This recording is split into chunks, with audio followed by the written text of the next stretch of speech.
A gun buyback that forced law-abiding citizens to surrender their firearms in a nationwide roundup and meltdown of all semi-automatic firearms and pump-action rifles and shotguns. 640,000 ordinary conventional firearms confiscated and destroyed.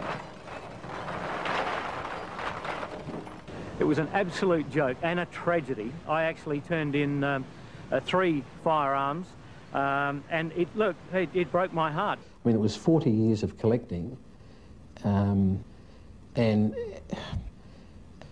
I can't say it any other way than that. I felt sick. I had to hand them in, because if I didn't, I was going to jail. There's no ifs or buts about that. By taking that gun away from me, they've stolen something from me. A right stolen by their government, promising safety in return for its gun bans. But now citizens know the frightening truth. The cost of lost liberty can be measured in the loss of life. It's become very, very obvious, even to Blind Freddy, that the expenditure of $500 million has done absolutely nothing to reduce crime. It certainly didn't do what the government touted it would do, which was to reduce crime. It hasn't done that at all. In fact, there's been more. This has been a lot of bull and hasn't really done much to help society and with its problems. Cold, hard facts the anti-gun forces can no longer escape. Armed robberies have skyrocketed, up 69%. Assaults involving guns rose 28%. Gun murders increased 19%. And a new phenomenon, home invasions jumped 21%. An increase politicians insist they can't explain because they're still trying to legally define what a home invasion is and what the penalty should be. Part of the difficulty is that there is no clear definition of home invasion in the law. Never cease to be amazed at the ingenuity of lawyers. If the politicians want a pay rise, boom, that's done in 20 minutes.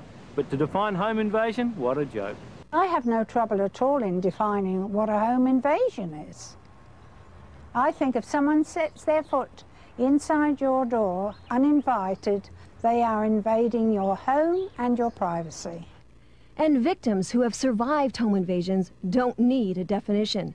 They've lived through hours of terror. Arthur Field was tied up, his hands and feet taped, his phone lines cut, while 2 robbers ransacked his house.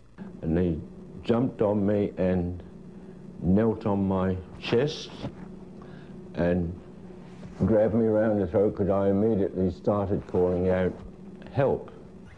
I don't know how many men, they start smashing the windows. There was a lot of glass shattering, a lot of noise outside, and I stood in the kitchen, I was trembling.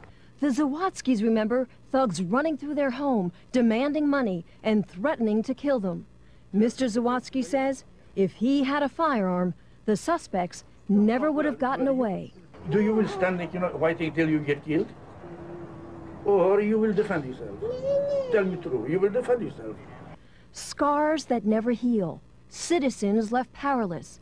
But it's criminals who have been empowered and emboldened by the new gun laws because the innocent can't fight back. What's happening today is that the offender, the bad guys, are happy to break into somebody's house. They're not frightened to break into somebody's house while they're at home. Citizens deny the right to protect themselves by a justice system that won't. Well, my opinion of the legal system here is it's absolutely weak. Weak as water. I mean, it's because they've just got no backbone. That the sentencing for various crimes is just pathetic. And police who can't. They're undermanned and morale has never been lower. It's very bad at the moment. It's never been worse. Since 1993, we've had a real decrease in over 230 sworn police officers in this state. These policemen have joined the job, policewomen have joined the job to go out and do it, and they can't even attend at breaks or assaults because there's no vehicle to even get them there. I mean, that's just absolutely ridiculous. Gun laws that have backfired. And Australians who have been forced to hide behind bars and deadbolts. Some are even installing extensive security systems because the firearms they still own that haven't been banned have to be locked up, unloaded, and unavailable. I mean, get real. If I have someone break in here, I've got to go get the bolt, get the rifle, find the ammunition somewhere else, put it all together, and then defend myself if this other person's got a firearm that's going to threaten my life. No way, it doesn't bloody add up. A political fraud, gun bans that haven't made a difference, and gun owners now struggling to stop a growing momentum against them. The people pushing the removal of guns from the Australian society are already saying that's only the first step. Publicly, that's only the first step. Now we want the handguns, we want every other firearm. They're warning to Americans, don't think it can't happen to you. It can, and it already is. Unless you, as a firearms owner, get off your butt now and start to oppose those that want to take them off of you right here and now, I would say that within 5 to 10 years, the restrictions on gun owners in America will be similar to what happens in Australia. Don't trust your politicians. Get in there, keep on their backs. Be a member of the NRA, be a member of your local gun club. Be part of the NRA and never, ever, ever give up your freedoms, because that's, in the end, that's all you've got. If you think you have rights, tomorrow the government can take them away from you.